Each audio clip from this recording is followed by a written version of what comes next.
Okay, hi There we Leslie. go. Hi. Hi there. Yeah.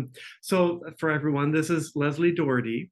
So I I almost I don't know how to say this in a without being weird, but I almost feel like we're related because so many people, so often people mispronounce my name and call me Paul Doherty, and I say, there's an L in it, and anyway, but there's an L and no T, but Very anyway, similar to so mine.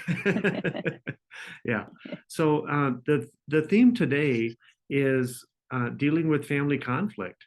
And hmm I thought it would be interesting, because we're kind of coming up on Thanksgiving 2022 now. And um, I wanted to hear, your perspective.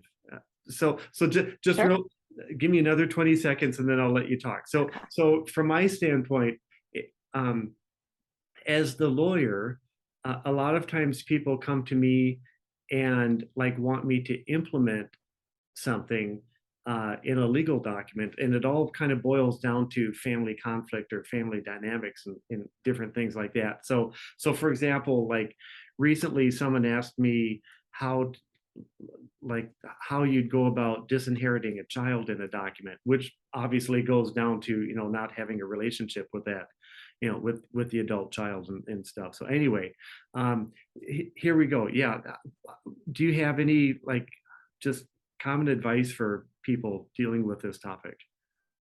Yeah. So if we're gonna dealing with like what to do when you've come to basically the relationship, it's just not really benefiting anyone. There's a lot of turmoil in it, a lot of tension in it. So you're kind of at that crossroads where you have to figure out, is it worth trying to work on it, or have we really just reached the end of it and it's time to talk about maybe just creating more of a permanent separation? So when those come up, I think it's the hardest when obviously it's a parent-child relationship, because sometimes there's just this innate sense that, we're always going to have to work at it. We have to be in each other's lives. We have to um, just always love each other and be there for each other and be involved in each other's lives no matter what. But you have to consider, is it more hurtful to remain in each other's lives? Is there a way where we can create some separation, even if it's not why the kind of relationship I wanted to have with this person, but in a way where at least you're kind of involved in each other's lives, but with space that feels better for both people? Um, and it's such a hard decision. So what I'll have clients start, it also depends who I'm speaking to, right? Is it the parent? Is it the child? But sometimes with parents, there's a lot of frustration with feeling that their adult child just isn't listening, that they're kind of going down this path that's not really helpful or beneficial to them, that they're making the wrong choices, that they're just not really, maximizing their potential. So it's a lot of frustration on the parents' end with seeing their adult child, maybe make choices that they don't think they should be making. So what ends up happening is that parents will then really try to talk to their child, try to get them to look at things from a wider perspective, to try to make them have different or make them make different choices. But when that happens, what ends up occurring is there's like a bigger wedge that's getting created in that parent-child relationship, right? Because the adult child doesn't want the parent to tell them what to do, or they feel like their choices aren't getting respected. So, what I'll start with asking the parent in this situation would be like, okay, so what are your concerns? What is it that you're hoping to get out of these conversations? And when you have this approach, how does it affect? How do you think the other person's receiving this information? Because sometimes we forget to put ourselves in the other person's shoes and that maybe the way we're communicating our concerns, because oftentimes it's out of love, right? We care about this person, but the way we're communicating may lead the other person, like the adult child, to get defensive, to not get heard, to not feel seen, to feel dismissed. So sometimes just even having that conversation with a parent can be helpful to have them start to assess how they're communicating their concerns to the person or to their child. And, also to get underneath, like, what is it? Have you expressed to your adult child, like, exactly what you're worried will happen? So that this is coming out of love, out of concern, not just you telling them what to do, right? um eh, that can be helpful, but if a relationship is really a bit more far gone, where there's just much more conflict and turmoil within it, then I would have the parent explore, like, is there, it doesn't have to be so black or white where we're either in each other's lives or not, right? But is there a way to create some change in this dynamic that, again, can be beneficial to both? And sometimes what has to happen is a bit of grieving of, accepting that maybe the relationship with their loved one isn't going to look like what they imagine or have hoped it would look like. Like, maybe parents sometimes imagine, we're going to be getting together. I'll be their child's, grandparent and very involved, or they're in my grandchildren's lives. And maybe that's just not realistic, and just given the circumstances and dynamics in that relationship. So I'll work on grieving what maybe that relationship isn't going to look like, and readjusting expectations of what it can look like. Maybe what the relationship will look like is just getting together for the holidays, or, sharing more about the grandchildren, but not more so about what's going on within that child's life. Maybe it's about having that occasional dinner at a restaurant, but not necessarily getting invited to each other's homes. So, um, that's, I think, one of the biggest challenges is that we feel very stuck when our relationship with our loved one just isn't playing out the way we had imagined it would or really wanted it to. And it's just not going to happen, being realistic about it. So that's where I'll help the parents sort of navigate, what can it look like? And, is the other person willing to maybe have this different version of the relationship, or try to create boundaries around it where that would feel good for them too? If I'm working with the other side, right, maybe the adult child, it's similar in a way where they also have to figure out, what isn't working in the relationship between them and their parent. Is it that, they don't feel understood, accepted, feel like, their decisions aren't being recognized or supported? And is there a way for them to communicate with their parent in a way where, they can be heard, and they're not just like shouting at their parent, "This is what I want, you're not listening to me." So, and if that's not very effective either with mending that relationship, with, changing the communication style, then similarly, okay, so what's a realistic expectation, or what's a realistic, way of interacting with each other that feels like there's some relationship there, that feels like there's some, at least, involvement in each other's lives, but it's not just completely cut off. And also with them, oftentimes they will also grieve, like, this is the parent I imagined I wanted to have. This is how I wanted them to show up for me.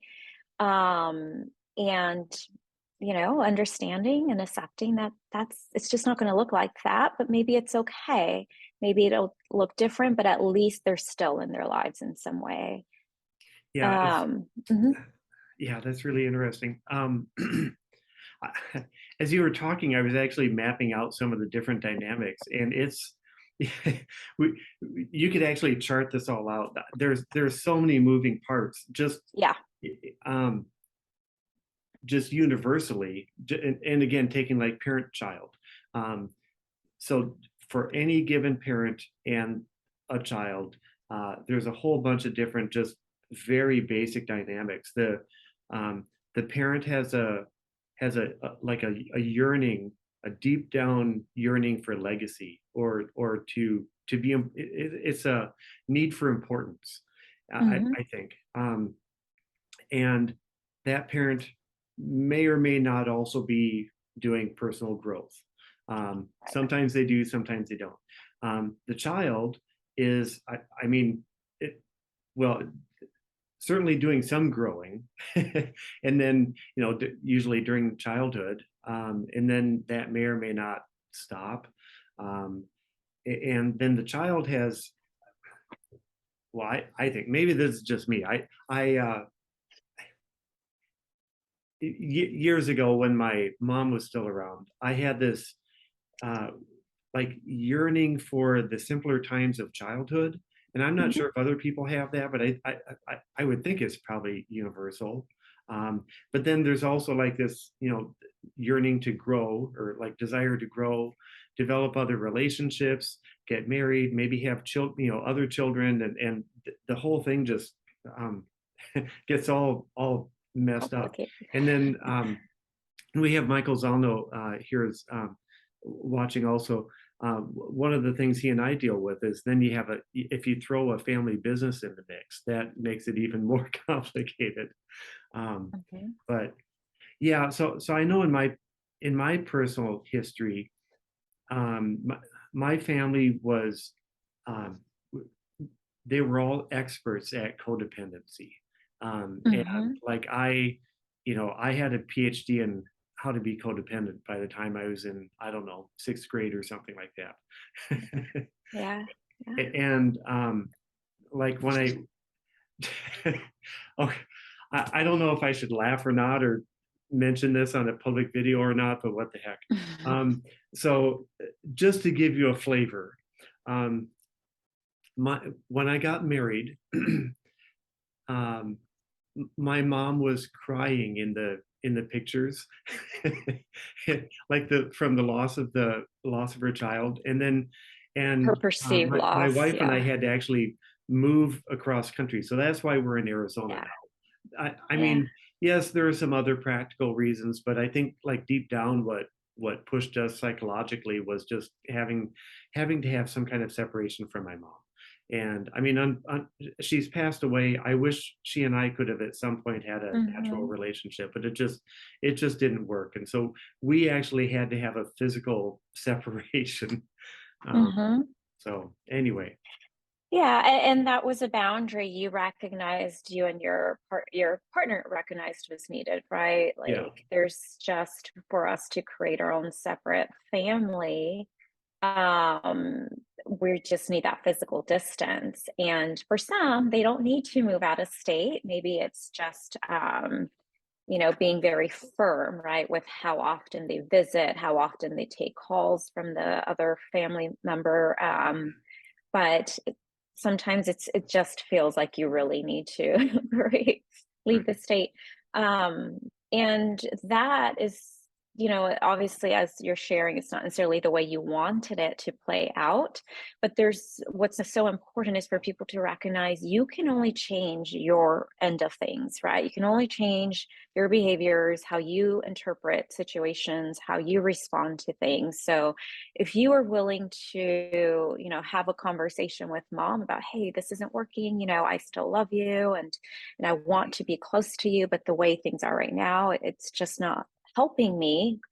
Um, you can have that conversation, but how is she going to receive it? Is she open to that change? Is she right? So that's where you yeah, end up kind of getting yeah. stuck and having Well, to make these choices. right, and maybe I had an unusual situation. I don't know, but I just imagine my mom's response to be something like, I don't know why you're hurting me, or why do you say such hurtful things? Like I would actually be trying to say something healthy, and it would somehow, I don't know. Anyway, um, No, it's not unusual because that's codependency. It's and they'll they'll flip it on what is happening to me. How will this affect me versus being able to consider how is this affecting the other person in the relationship, right? Yeah. So, Yeah. yeah, it's So, challenging. I just wanted to add something that Michael Zalno and he and I work together with businesses that are dealing with conflict, especially when they own when they, I'm sorry, we work together with families that own businesses, and especially when the family has conflict. And one of the things that we found over and over is that families try to facilitate their own meetings, and it just doesn't work because Yeah. like if the actors in the family, um, they're all players and they're all involved and they all have their own agendas and wishes and so on, and they can't simultaneously be a neutral person, like laying ground rules and helping to bridge gaps between different other people. So that anyway, I wasn't sure. I know you don't do a whole lot of group stuff anymore, but you have in the past, I Mhm. think, Leslie. Yeah, I used to run some groups and work with families, and now I'm only doing individual therapy. Yeah. Okay. Okay. um, you probably sleep better at night now that you only do the individual. But I don't do couples counseling, yes. Yeah. um, and then I wanted to mention a book that um, I think is really good. It's called The Power of Ted. And I'm sorry, I don't have the author in front of me, but I'll put the Okay. information in the show notes for this. And it talks about codependency and then the cure for that, basically, or the opposite, the positive opposite to that. So Okay. okay, all right. Sounds good. Anything else to wrap up? Oh, yeah, just make sure you get support from a therapist. It's friends can be great to vent to have someone to listen to, but to really get into that space where you can truly get to the issue, explore what it is that's bothering you, and be as fully honest as you need to be. It's oftentimes in the safety of this other neutral party, like a therapist. So just seek the support out. Okay, that sounds really good. Well, thanks a lot, Leslie. All right. All Bye. right, take care.